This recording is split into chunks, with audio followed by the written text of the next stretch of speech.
This is going to basically cover assignment 7-4. Once again, I apologize for all the difficulties that people had. There was about a quarter of the class that really seemed to struggle on the assignment, and I just assumed that the lecture notes had enough information in it, but obviously it didn't. So I greatly apologize for not catching that earlier. So no problem. So basically what I'm going to do, I'm going to talk about the question 9. Okay, I'm going to go through question 9 in enough depth that hopefully you'll be able to understand it. Question 10, I'm not going to go into question 10 because question 10 is a lot like question 9. It's just different numbers. So I'm going to go, for the sake of time, I'm going to focus on question 9. If you have any questions, I'll see what I can do to answer them so that when you go back and do question 10, things will make more sense. Okay? Okay. Yep. And of course, if you still have problems, please feel free to send me an email, and I'll see if I can steer you the right direction. Okay? All right. So, good. So there's the assignment. As I mentioned, I'm only going to cover question 9, B, and C. I think 10, A, and B are like 9, B, and C. They change a couple numbers, change the scenario a little bit. It should be pretty obvious. But if not, send me an email. As I said, I will see what I can do to clarify the problem for you. 7 and 10C are just questions. There's not much to them. It basically is going to ask you for your opinion based upon certain variables. So that's there's not much equations and math and stuff involved with that one. So as you know, Appendix C, which is on page 480, I think it was you that caught it actually, has the supplemental information. The spreadsheet isn't critical. What the spreadsheet does is it helps you to calculate things quicker. I personally found it hard to understand the spreadsheet because I had to spend time to figure out how the spreadsheet was set up. I usually recommend that students create their own spreadsheet so that you understand the variables and how they act. Now, of course, this assumes you have the time to do it, obviously. It took me, for this assignment, it took me about half an hour to an hour to get a spreadsheet created. Matter of fact, I can show you the spreadsheet when we get finished. And the reason why I recommend it is for two reasons. One, obviously, because you will better understand the information. But number two, if you end up going in a job where you're asked to do these things, it gives you some practice so you understand the data better, and in the future you'll be able to create a spreadsheet that customizes the information that you need. It's my experience working on programs is that you have managers and you've probably seen this. Each manager wants their own information and their own flavor, so sometimes you got to make a spreadsheet to match the flavor. So I'm not a big fan of standardized cookie-cutter spreadsheets unless I absolutely have to, obviously. Yep. Okay, so without further ado, let's go ahead and start. Now, question 9 starts off with this information. It gives you quantity and probabilities. And it gives you a cost of $20 per unit, selling price of $50, and salvage cost of $10 a unit. Now, when we go forward, I'm not going to use this data for obvious reasons. I want to make sure that you understand the information. So I actually just created some random information. So, but the way that it's answered is exactly the same. So if you can, I'm going to try to post this to YouTube and then to the class. Hopefully by tonight, my time. So hopefully you'll be able to follow this step by step through the video. But the calculations that I'm going to go through are exactly the same for what you're going to have to do too. So there shouldn't be any differences. So question 9B gives you this information. It basically says that the manufacturer is make to order, which basically means that the manufacturer has all the burden on them. They have to determine the amount that is ordered. So that is the timing of events as follows. I just mentioned this. The cost to the manufacturer is $20 a unit. The distributor sells to the customers for $50 a unit, and unsold units are sold for $10 a unit after the season's over. So in this regard, the $10 unit will be your salvage costs. Your $50 per unit is basically the selling price of the product, and the $20 per unit is the cost to the manufacturer. As we go further now, 9B.1 provides additional information that's important. The manufacturer sells the distributor at $40 a unit. What this is the distributor cost. So we have the manufacturer cost at $20, the distributor cost at $40. And this is important. Sometimes people fail to make the distinction between the manufacturer selling price and the distributor cost. So just remember that. So Okay. now, if you remember, the make to order, the buyer is incentivized to buy as little as possible because they have to pay the penalty for any excessive inventory. So we're going to determine the amount purchased by the buyer. So the first thing that we're do, it says what is the expected profit for the manufacturer and the distributor. This is my information that I'm going to use for this tutorial. So, and this is very simple. What you do is you basically take the quantity times the selling price. That's your revenue. Okay, so selling price is 50. Now, this is for the distributor. Okay, so the distributor's selling price is 50, and you multiply it by the quantities, and that's what you get there. Okay, 75,000 all the way to 110,000. The cost, same type of calculation. You're going to use the cost to the distributor this time. So it's 40 times 1,500, 2,000. Very simple math. You know, revenue minus cost equals profit. You've probably seen this many, many times during your studies. Yep. Yep. So that's the first part. That's the easy part. Cost of manufacture, exact same math. Okay, except for we're going to use the manufacturer's costs and manufacturer's selling price. Okay, now the order amount. This is there's two ways that you can do it. The one way that they do it sometimes is they look at where in this place. Okay, now I just realized that I didn't update this, so let me. Okay, hold on. Did I update the other one? Some savings. Let me just. Okay, some of this didn't get captured. So. Let me go to my spreadsheet. Sorry about this. I had a. That's okay. So I will still use this example. This is not like the one that's in the book. I think I changed the probabilities a little bit. So using this example, there's two ways of doing it. Either you look at the place that's got the highest probability and you order on that, which is not very accurate. Some people do that.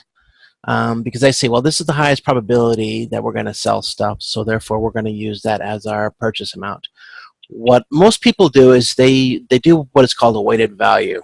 Basically, all you do is you multiply the quantity times the probability, and it gives you a weighted value. The weighted value basically is the weight that the quantity has on the total amount being purchased. So if you do all the math, this quantity times this probability is equal to all of these. At this point, you add them all up, and this gives you the total amount based upon a weighted probability. So the total amount based upon the probabilities would be 2,340 units as per this example. Now, going forward, actually, when you use 1,500 through 2,200, like I did earlier, the total amount is 1840. So you're going to see 1840. Just realize that it's exactly the same as this. I just shifted the quantities down 500. Does that make sense? Okay. Just so you don't get confused when you start saying things later on and go, where does 1840 come from? So that's what it is.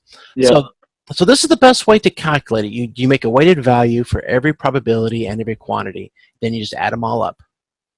And then once you figure this out, you take the profit and you basically you just calculate it. You basically go to the 2,400 units on your well, actually on this one.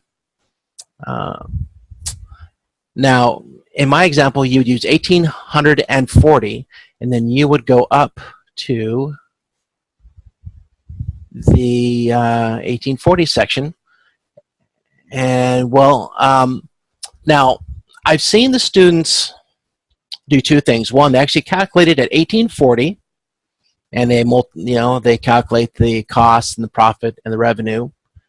You can do that. But ideally, what you would do, and there's a cut and paste issue here also. Sorry about that.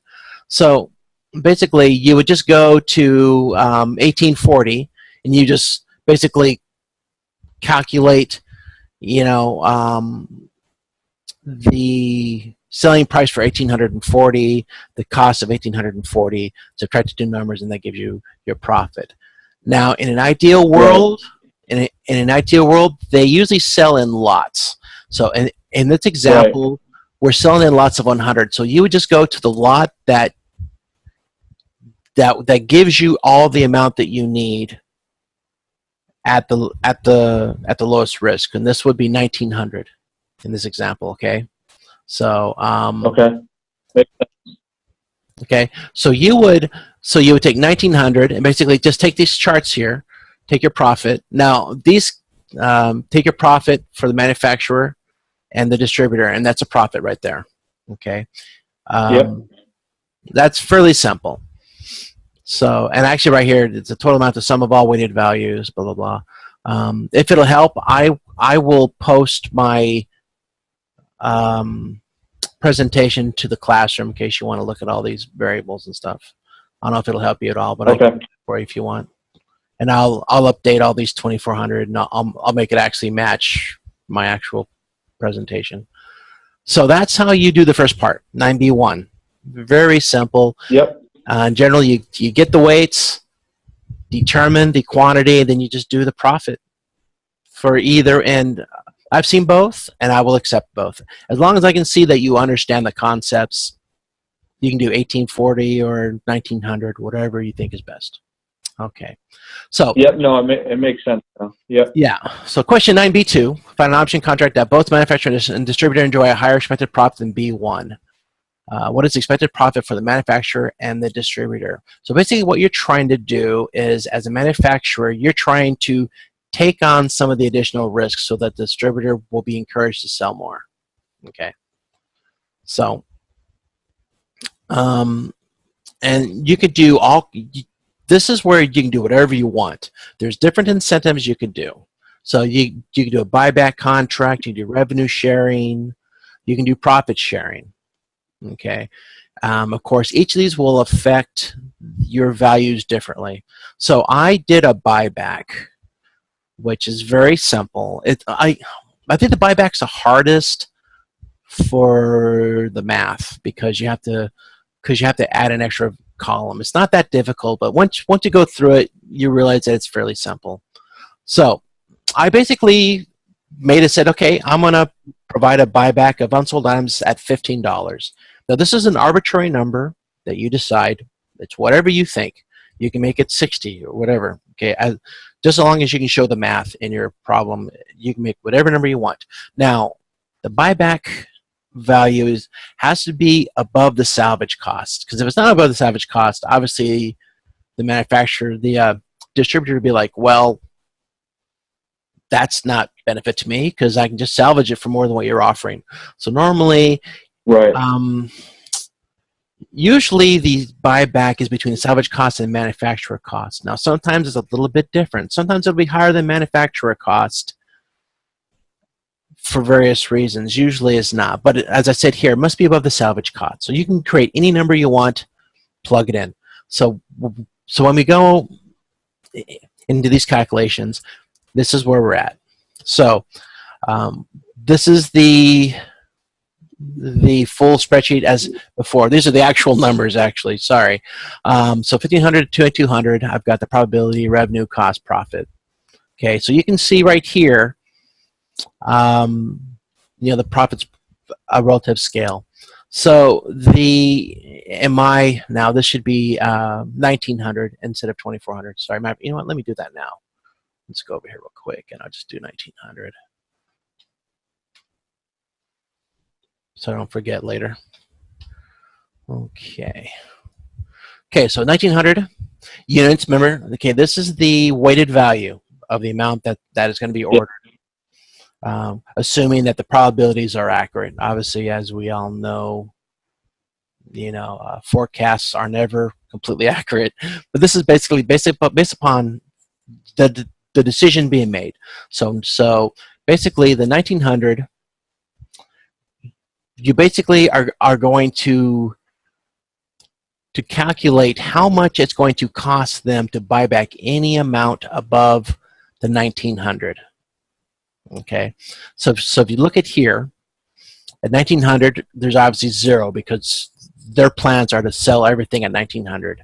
Now at 2000, they're going to have basically 100 units left over.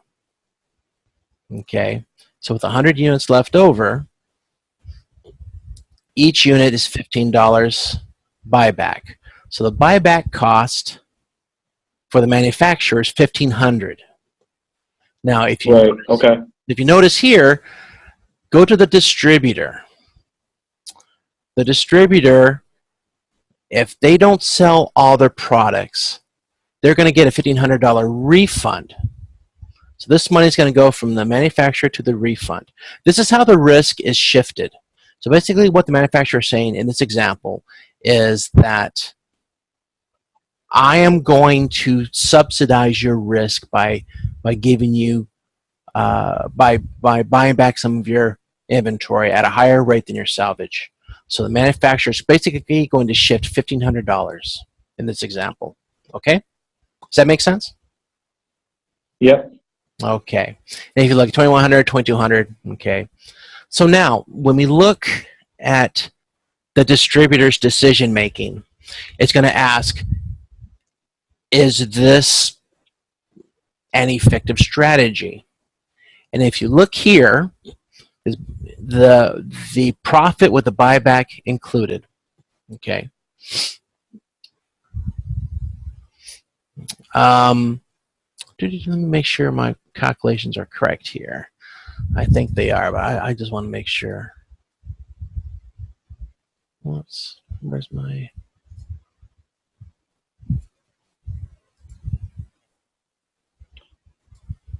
I think the bumper sticker on the bottom, it might be, so you have distributor on the top for buyback with the plus buyback cost. I think that's talking the manufacturer, correct? The manufacturer is going to lose. Well, are those opposite? The manufacturer is going to no. Well, the manufacturer is going to pay a distributor a buyback. Okay, they're going to pay the money to buy back products from the distributor. So the profit, that buyback money is going to come out of the manufacturer's profit. Okay. Now this. Right. So. Yeah, I think my distributor when numbers you say don't. Buyback. I think your tables are possibly reversed, right? Yeah. Well, I think I just saw something that is wrong here. So I'm going to Control C. Let me do something real quick here. Sorry about this. I'm just gonna. Okay, now it's correct. So now, the distributor, his profit's 20,000. Okay. I still think it's wrong though, because what's going to happen? You're going to go 1900. Your cost. Your profit is still going to be based upon selling 1900. So I think, okay, yeah, I think there's an error here. So let me just walk through this so you understand what I'm doing. So up to 1900, the profit's okay. But now what you're going to do is at 2000, you're basically going to go, your revenue should still be 95,000 because you're going to assume that this is basically, you're going to try to determine the distributor's motivation.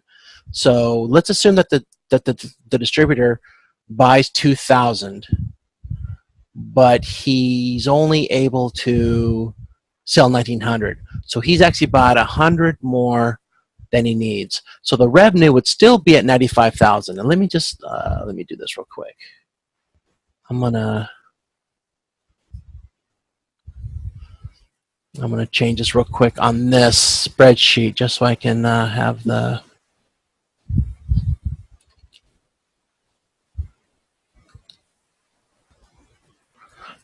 right numbers here. Sorry about this. That's okay. Okay, so I'm gonna cut and paste this. Cut profit. Okay, all of this here actually. 19,000, 1,900. So 1,900 revenue.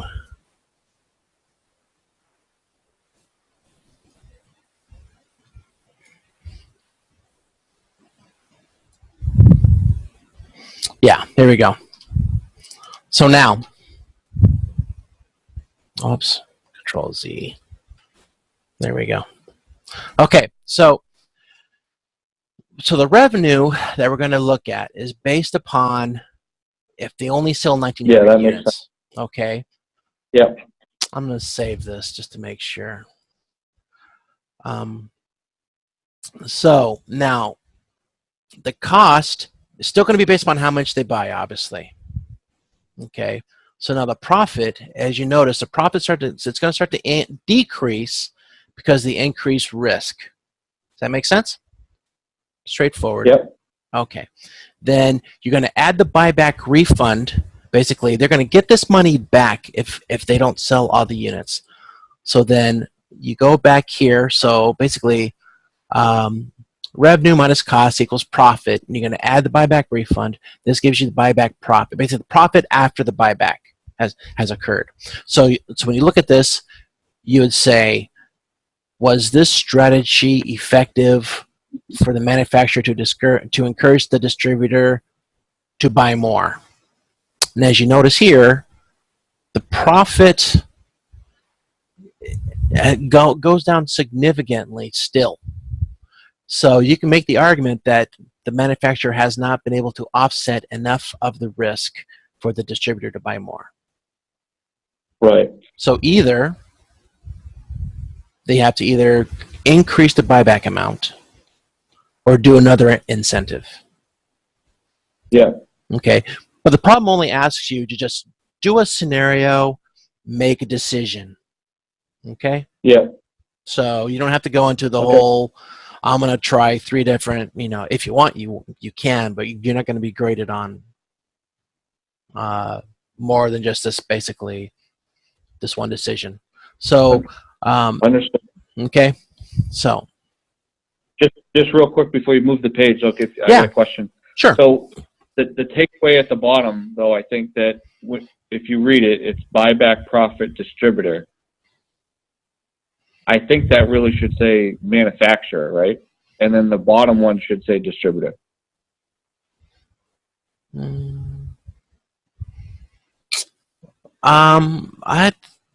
Well, the distributor, no, I don't think so.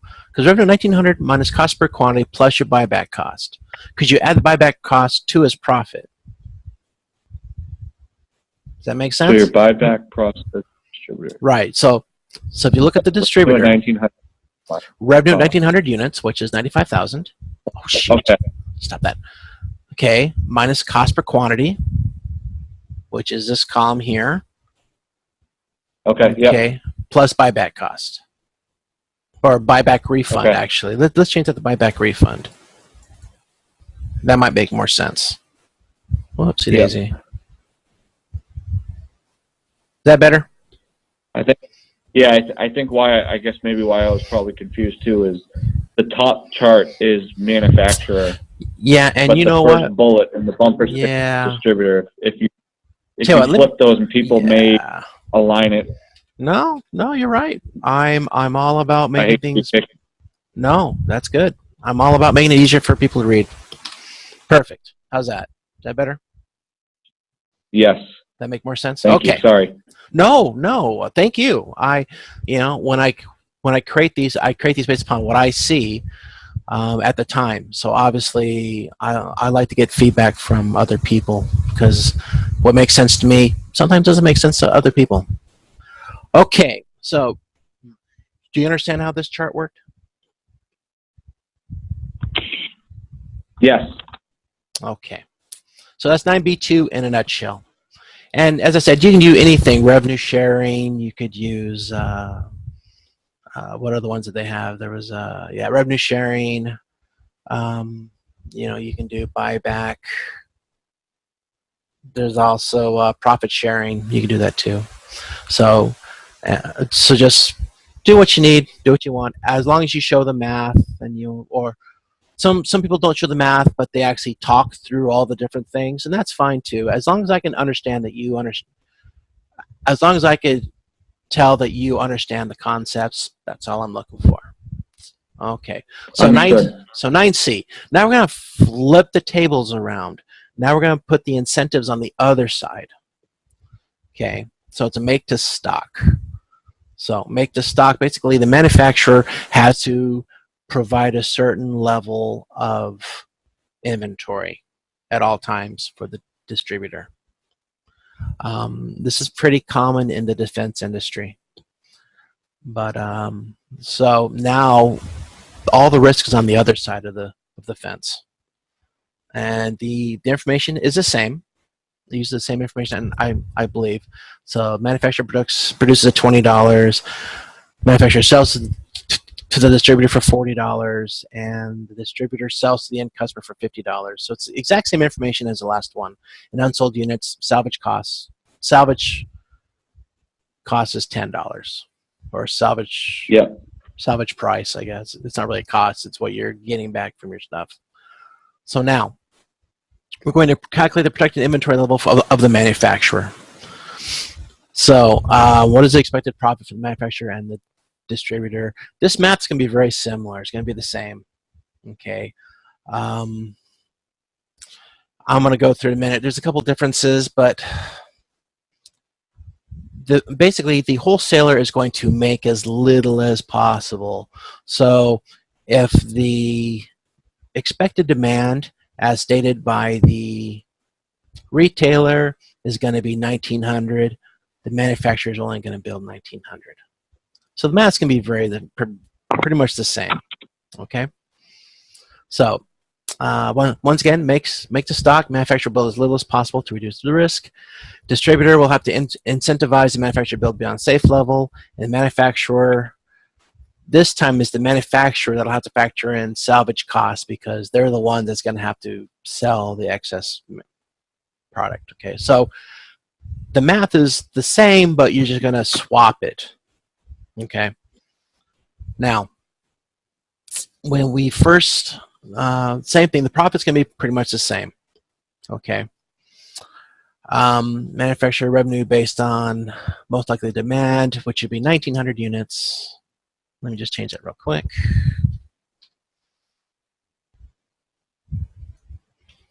Once again, as I said, the manufacturer will not build any more than they have to. So in this case, I actually did the salvage cost. If they end up making more than 1,900, let's say that they go and make 2,000, and in this example, what you're going to do is you're going to say, well, what if the manufacturer makes more than 1,900? Let's say they try to hedge their bet by thinking that the distributor is going to sell more. Well, what is the risk to the manufacturer? So in this case, you subtract salvage costs from, I think I did it again. You should have the revenue at 1,900. Let me change that again real quick. Sorry. So let me go to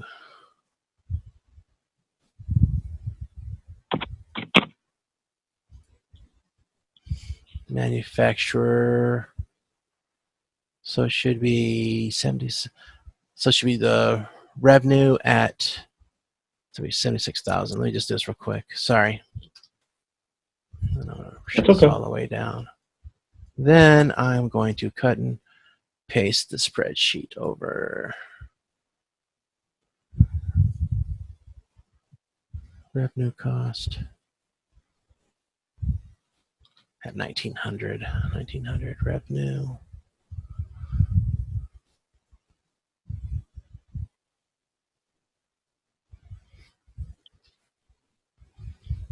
And indent, save. Okay, so now, as you notice here, the revenue is going to be 76,000. Okay. Now the cost keeps creeping up because the cost is based on how much that they actually have to make. But let me go.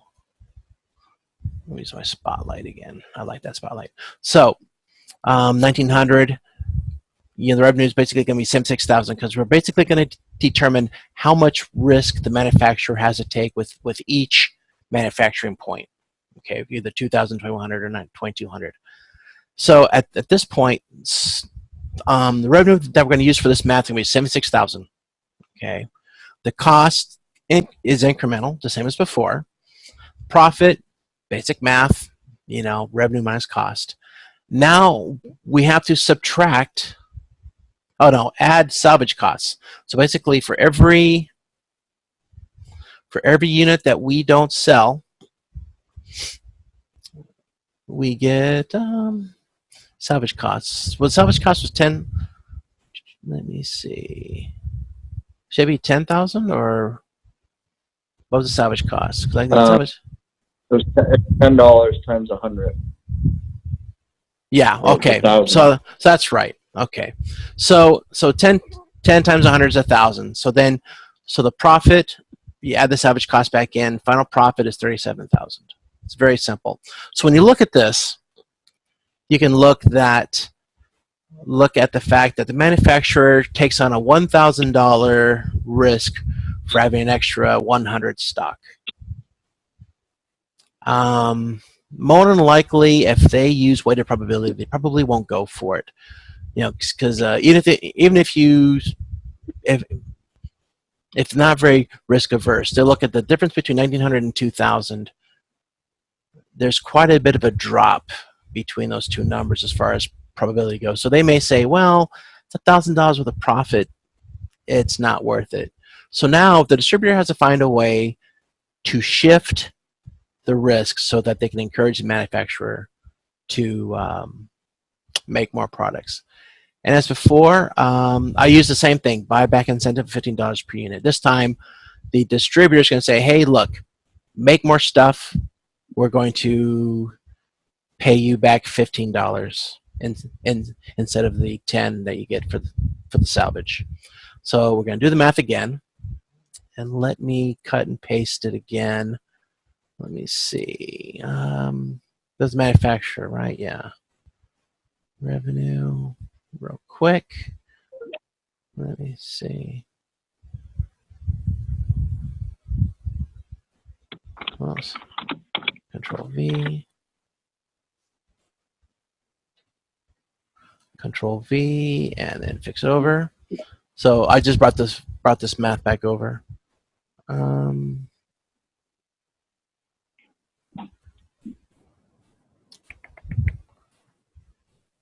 Okay, so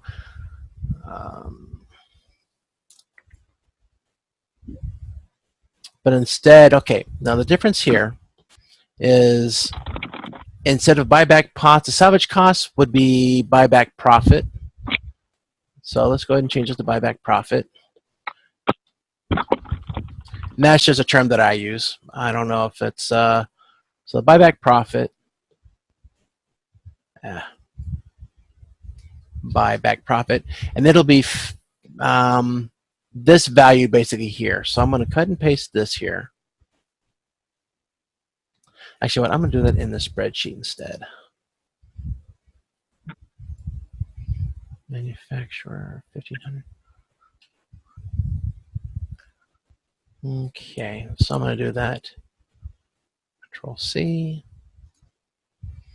Sorry, I just want to clean this up real quick because I'm going to give this to the rest of the class to use. Okay, so if we look here, and we decided that we do $15 per unit buyback. We noticed that once again, do I need to fit? I need to flip these over again, don't I? The manufacturer and distributor. Oops. At 1900. And I'm going to flip this back over to the top.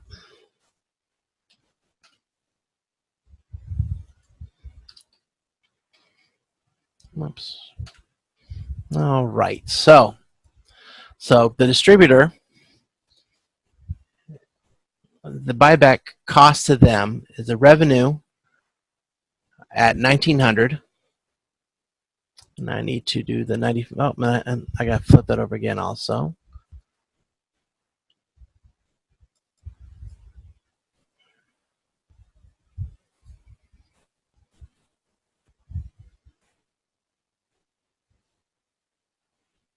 Revenue cost. Whoops. Sorry, I'm just going to fix this real quick again.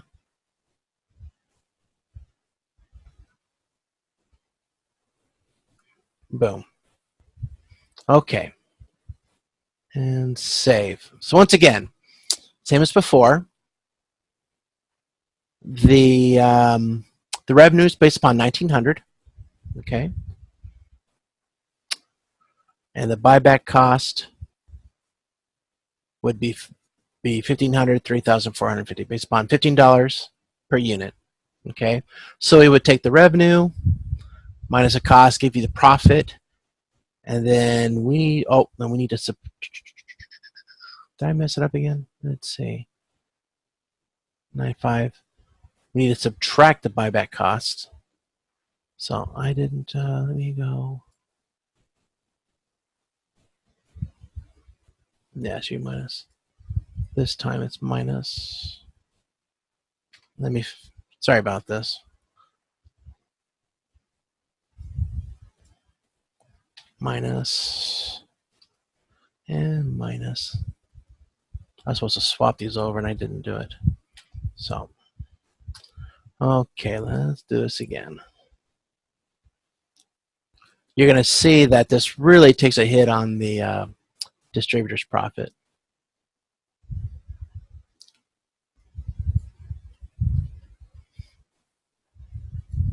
So now go back to this.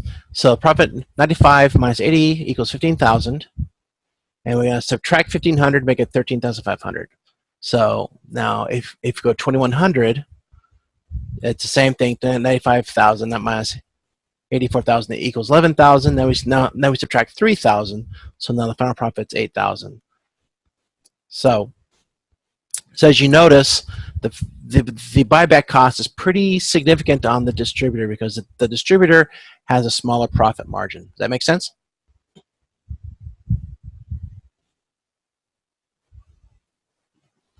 Hello? Did I lose you? I'm sorry, I didn't realize I put you on mute. Yes, that does make sense. No worries. Okay, so then we go to the manufacturer, and then this math should be correct. So revenue at 2,000 be 76,000 minus a cost of 36,000. Minus a cost of 40,000 gives you 36,000. We add the buyback profits for 37,500. Now, if you look at this, the buyback profits, you can make the argument that the manufacturer might say, you know what, $500 for a chance to sell 100 more? They may do that. It's possible. You know, it just depends. It's still not Right. a higher, you know, it just depends. But if you look at the distributor, the distributor's profit takes the risk really goes to the distributor, because if they don't hit the extra demand that they're looking for, their profitability plummets, because now all the risk shifts to the distributor now. Okay? So the distributor may say, well, maybe we don't want to do, maybe we'll only do a buyback of, well, it's tough, really, because they may, in this case, they may do like a revenue sharing instead or something like that. It just depends. But the manufacturer may say, yeah, this is great, but the distributor may go, well, yeah, this really is very risky for us. And once again, the reasons why is because the distributor's profit margins are a lot narrower than the manufacturer.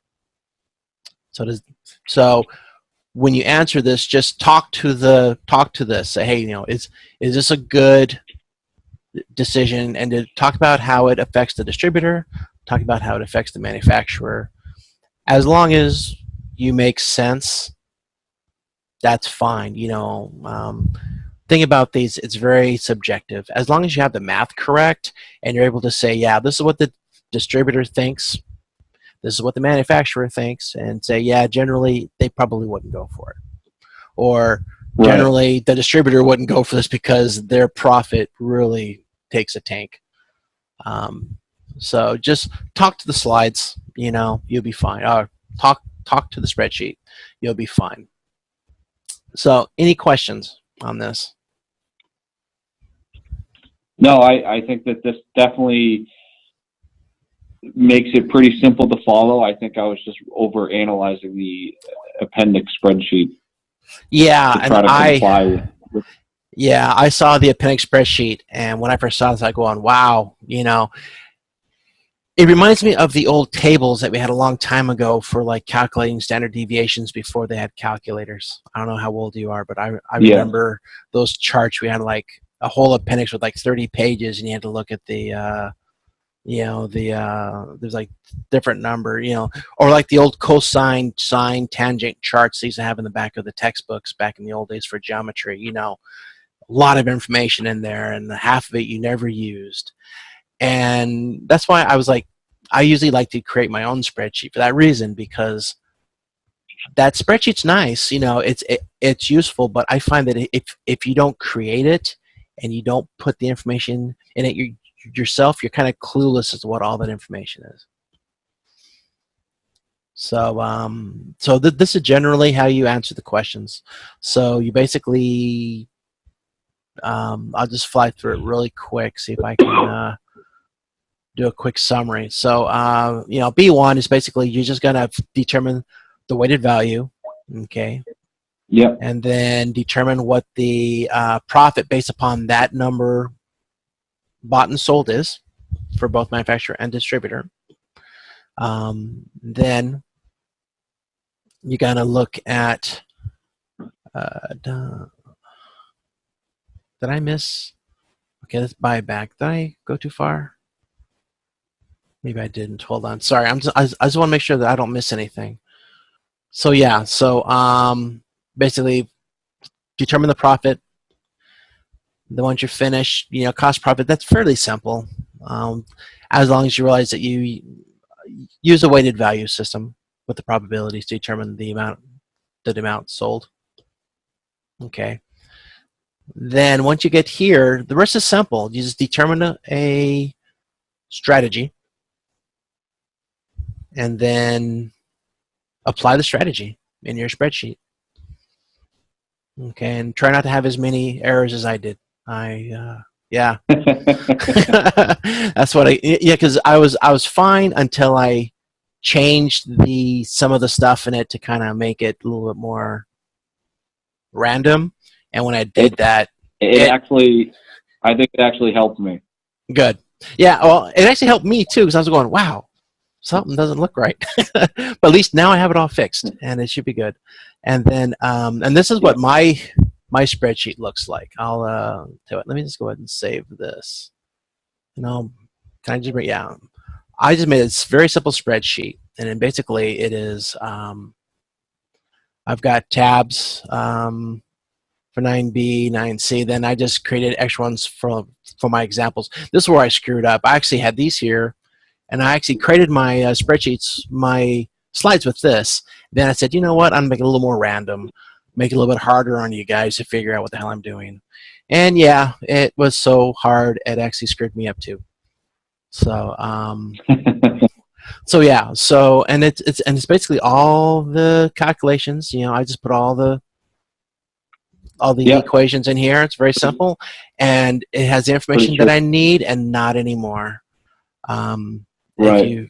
So that's what mine looks like. It's very simple, and if I was going to create a spreadsheet at work to calculate this for like 20 product lines across 3 regions, okay, fine.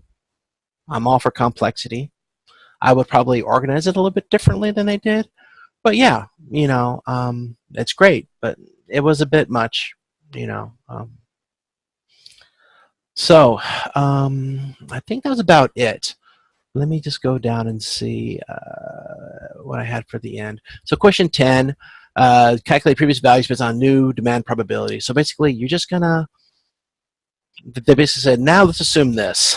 And you just put the numbers in, calculate the exact same way, and talk to the information that comes up. It's pretty easy. It's it's not too hard. So, is there anything else I can help you with this before we log No, off? I think it's pretty straightforward now that you've walked me through it. Okay. I appreciate it. You are very welcome. Once again, I'm sorry that I kind of like blew through this. Said, they got the discussion notes, but it was quite a few people had problems with this. So I think I didn't take this seriously enough. So that's why I was really eager to get something out to you guys to make sure you guys had enough information to answer the question. And the answers that I got were very varied. Some were fairly close to what I had. Some of them were off quite a bit, but I was able to look at the work and say, yeah, they had the right ideas. So I could pretty much tell what they're doing. So even if your calculations don't come out like mine, as long as I could read what you're doing and what you're thinking and how you're doing the data, I'll give you credit for it. Because my intent is not so much that you have the right answer, but that you know the concepts and you understand what's going on with the data. That makes sense? Right. Yeah, absolutely. So don't get bent around the axle on, I got to get the things exactly correct. That helps. Don't get me wrong, that does help. But I really want to make sure that you guys understand the concepts. So when you leave this class and you see this stuff out in the real world, you'll be able to understand what it all means. Okay? Absolutely appreciate it. You're welcome. So it's about 11:30 my time here.